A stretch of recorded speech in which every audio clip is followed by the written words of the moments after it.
Hello, my dear competitor aspirants. So, welcome to the Meditator Academy YouTube channel. Now, today's topic is the Indian economy, right? The Indian economy is a subject is very much important for the both the prelims and mains point of view of UPSC and upcoming MPSC 2025, right? So, आज हम Indian economy का syllabus देखने वाले हैं जो prelims के लिए और मेंस पॉइंट ऑफ व्यू में भी बहुत इंपॉर्टेंट है, राइट? जीएस 3 में इंडियन इकोनॉमिक डेवलपमेंट एक पॉइंट है जो हमने स्टार्टिंग के वीडियोस में देखा है, राइट? वहां पे जीएस3 में इकोनॉमिक डेवलपमेंट करके आता है और यहाँ पे इंडियन इकोनॉमी, राइट, प्रीलिम्स के लिए आता है। तो चलिए इसके लिए क्या सिलेबस पढ़ना है both prelims and mains point of view, right? 20 से 25 क्वेश्चन आते हैं इकोनॉमी के ऊपर।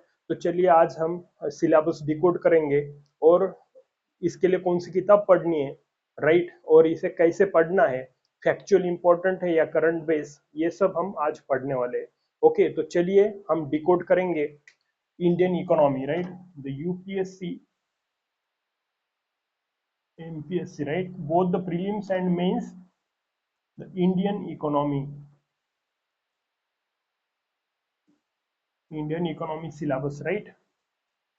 तो इंडियन इकोनॉमी में क्या आता है एग्जैक्ट, क्या पढ़ना चाहिए, राइट, और क्या नहीं पढ़ना चाहिए, इसके लिए कौन से बुक रेफर्स करनी चाहिए वो पढ़ेंगे, right? Is the Indian economy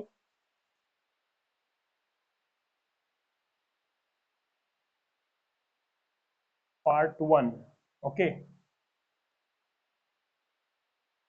money, banking,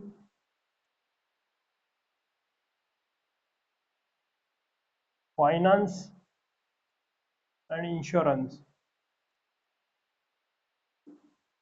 ये फर्स्ट पार्ट है। इसमें क्या आएगा? मनी में evolution, evolution of money and monetary policy, right? इसमें CRR, SLR, repo rate, reverse repo rate, right, marginal standing facility, etc. Open market operations also, right? Then banking, right? Evolution of banking, okay? Classification of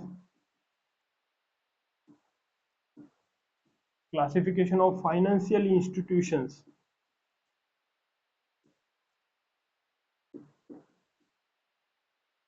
means banking and non-banking financial institutions, okay? Next,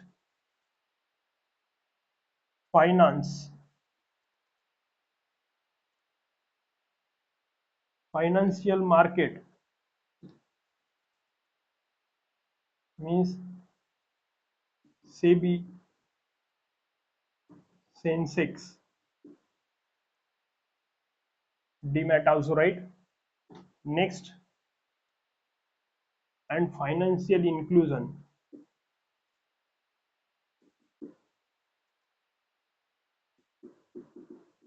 okay?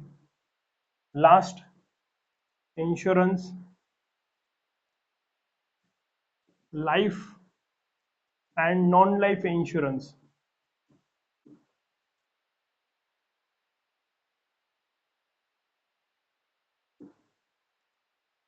देखिए dear aspirant, this is the part first, right?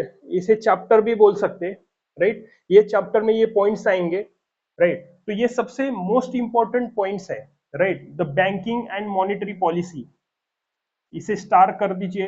ये prelims और mains में भी questions आते हैं। Banking and non banking sectors and monetary policy, cash reserve ratio, statutory liquidity ratio, repo rates, bank rates, right, जो भी है, और बैंकिंग के संदर्भ में आते। Finance, financial market and insurance, ये भी इंपॉर्टेंट है, ये चैप्टर बहुत ही इंपॉर्टेंट है। मास नंबर ऑफ क्वेश्चंस यहां से आते हैं। Second parts, right, budget, taxation and GST, ये सेकंड पार्ट है, right, this is the first part, right, budget taxation and GST is the second part. इसमें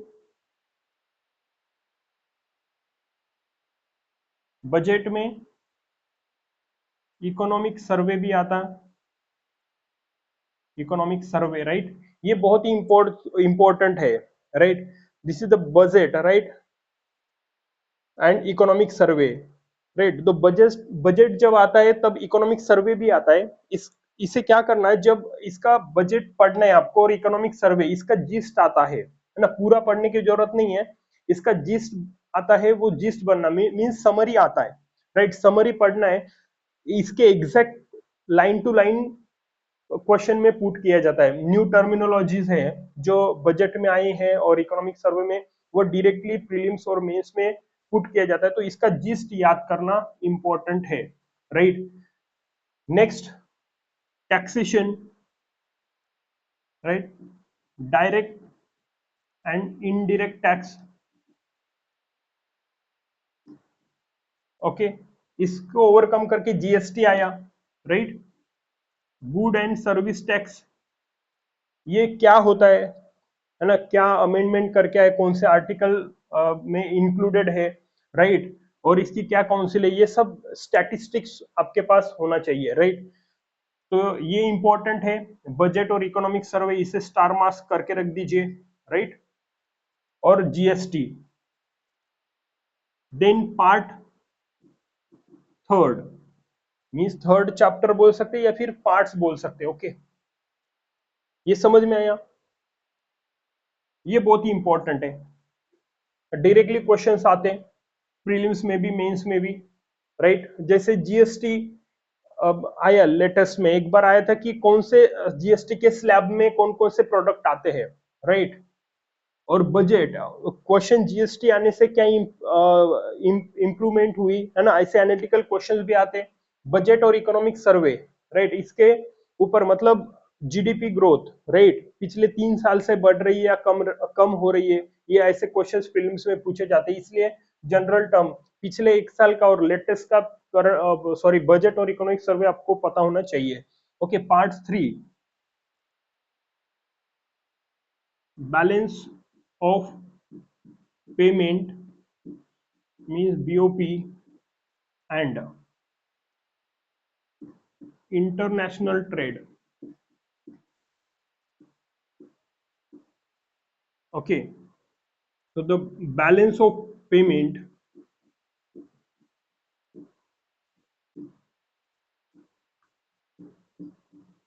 right, current account and capital account, okay, export import, right, then international trade,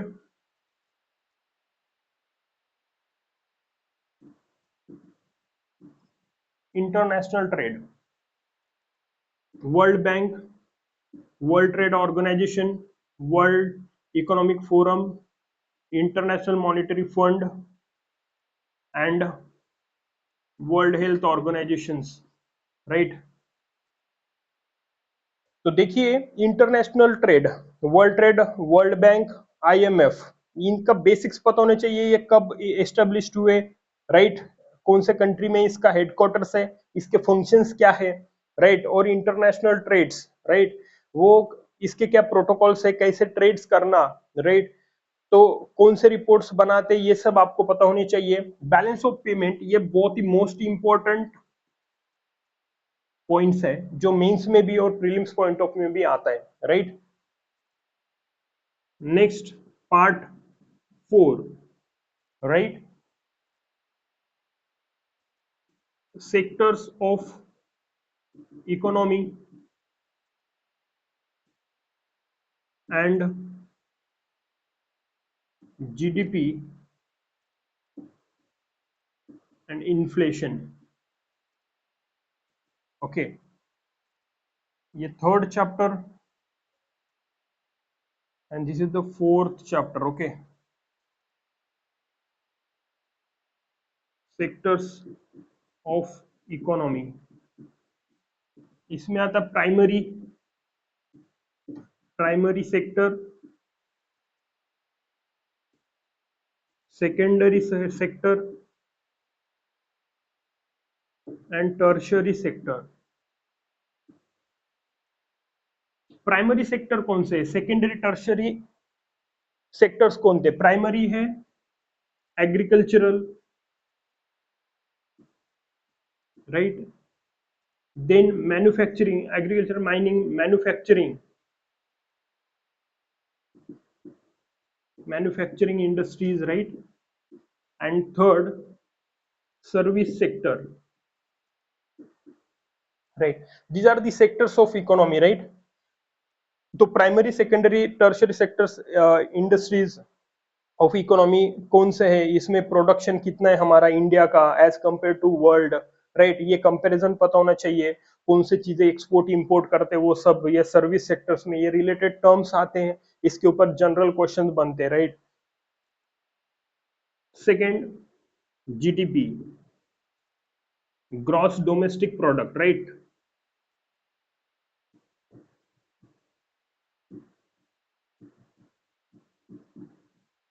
means GDP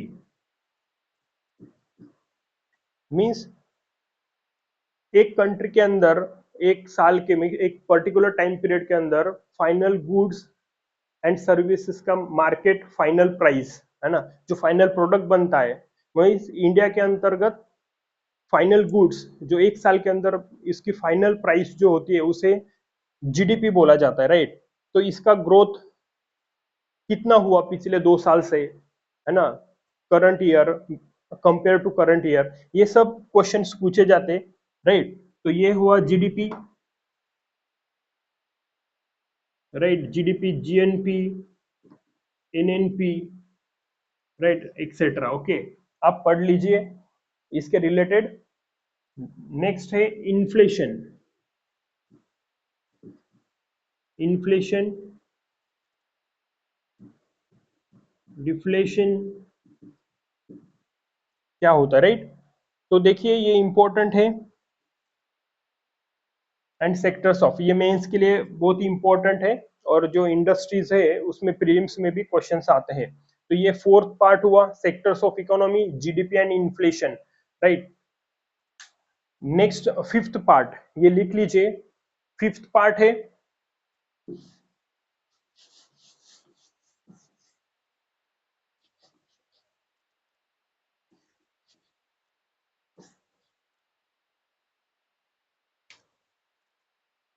part fifth means chapter 5, infrastructure. देखिए infrastructure कौन सा, urban and rural,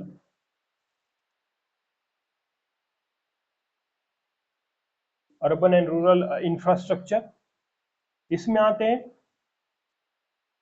energy, आपने देखा होगा कि syllabus के terms में क्या है, इंफ्रास्ट्रक्चर है, energy, ports, railways, roads, airways, etcetera. Then social infrastructure, communication infrastructure,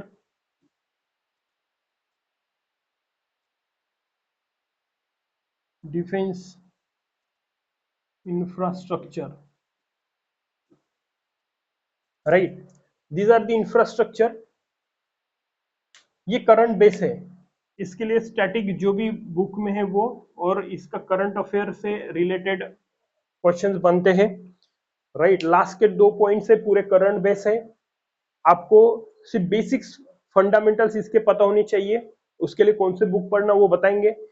basics पता चलने के बाद जो भी करंट इवेंट्स में आते हैं, करंट न्यूज में जो भी अब टर्मिनोलॉजी आती है इंफ्रास्ट्रक्चर रिलेटेड, उसके ऊपर यहाँ पे मेंस में क्वेश्चंस बनते हैं, मैक्सिमम जनरल क्वेश्चंस होते हैं। आपको यदि ये बेसिक्स पता है तो अच्छे से क्लियर हो जाएगा, राइट। तो ये पता होना चाहिए। Part 6, right? Human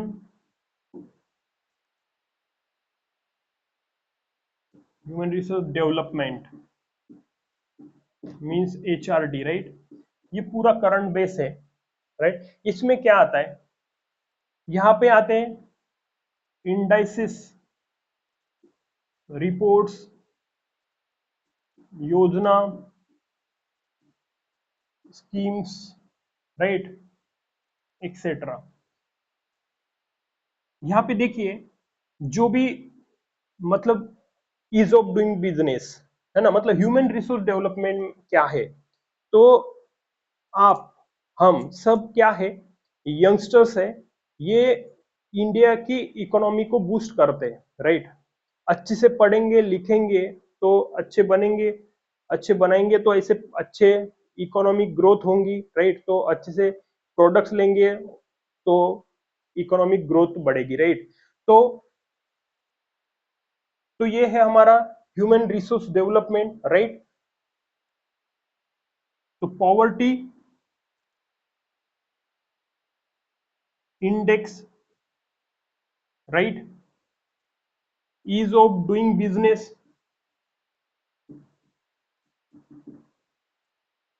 क्या है, राइट?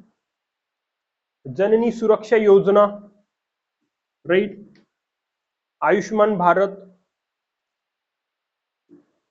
चिल्ड्रंस के लिए, वुमेन्स के लिए, राइट? सोसाइटी के लिए, है ना? इसके लिए क्या क्या न्यू स्कीम्स है, योजना है ना? हेल्थ सेक्टर्स होता है, health, right? Hygiene, social, health sector, right? Economic sector, ये इसके लिए जो भी गवर्नमेंट स्कीम्स बनाती है वो इसमें आता है। तो इसके लिए आपको सिर्फ करंट अफेयर्स ही पढ़ना है, राइट? बेसिक टर्मिनोलॉजी पता चल गया आपको कि एग्जैक्ट ह्यूमन रिसोर्स डेवलपमेंट क्या है, राइट? उसके रिलेटेड जो भी स्कीम्स आते हैं गवर्नमेंट के रिपोर्ट्स, कोई इंटरनेशनल ऑर्गेनाइजेशन से, जैसे वर्ल्ड ट्रेड ऑर्गेनाइजेशन कौन सी रिपोर्ट जारी करती है, right? World bank, right? Then IMF, ये किसके लिए फंड जारी करते हैं, है ना? तो ये सब ह्यूमन रिसोर्स डेवलपमेंट में आते हैं, राइट? तो ये करंट बेस है, ओके? तो इसके लिए क्या पढ़ना है?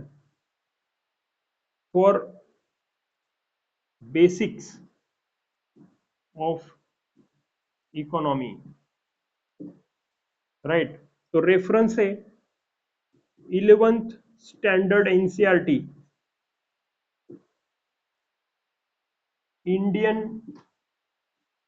Economic development. ये किताब आप पूरा ध्यान से पढ़ो और लास्ट में इसे रट लो, इससे मेंस में क्वेश्चंस आते हैं, राइट? और प्रीलिम्स में भी ये बहुत ही इंपॉर्टेंट है, ये आपका फंडामेंटल्स बनाएगी। दूसरा 12th NCERT, 12th standard NCERT, right? Macro economics,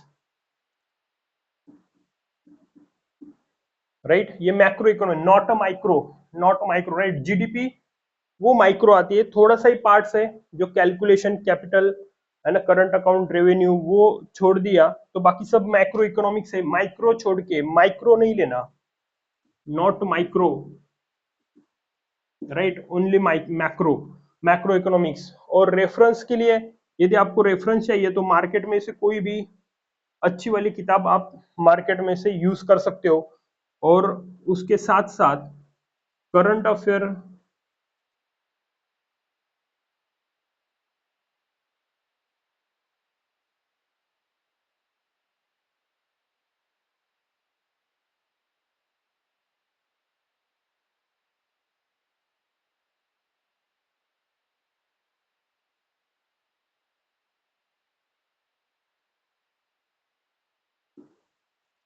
current affair news editorial, जहां पे हिंदू और इंडियन एक्सप्रेस में इकोनॉमिक पेज आता है, उसको पढ़ना है आपको, ठीक है? इस हिसाब से इंडियन इकोनॉमिक का सिलेबस है, राइट?